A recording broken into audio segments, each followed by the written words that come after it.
السلام علیکم ورحمۃ اللہ وبرکاتہ۔ علم تجوید کورس میں آپ سب کا خیر مقدم ہے۔ سب سے پہلے ہم جانیں گے تجوید کیا ہے، علم تجوید کا تعارف سب سے پہلے ہم جانیں گے۔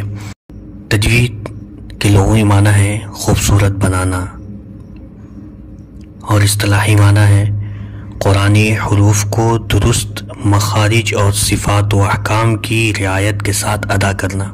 علم تجوید کے کچھ عوامل ہوتے ہیں۔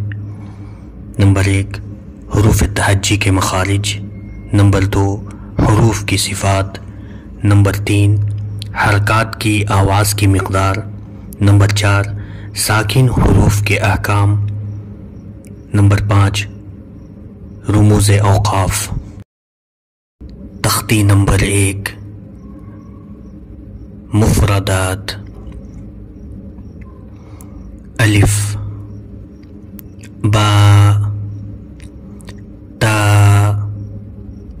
ثا، جیم، حا، خا، دال، ذال، را، زا، سین، شین، صاد، ضاد، طا،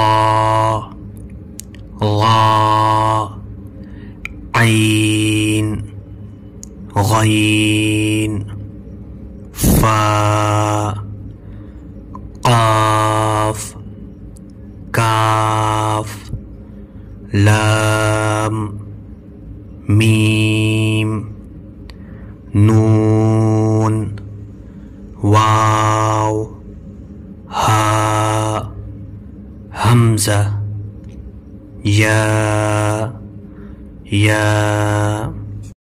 ہدایات: بچوں کو سب حروف کے نقطے، آوازیں، مخارج اچھے سے یاد کرائیں کیونکہ یہ بنیاد ہیں۔ وہ حروف جو اردو میں اے کی آواز پر ختم ہوتے ہیں عربی میں آ کی آواز پر ختم ہوتے ہیں، جیسے بے کو با پڑھا جائے گا۔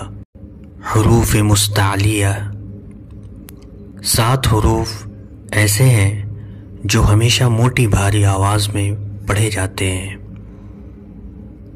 جیسے خا، صاد، ضاد، طا، ظا، غین، قاف۔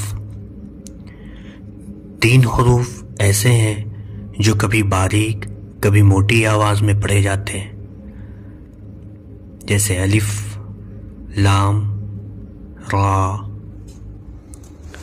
الف، لام، را۔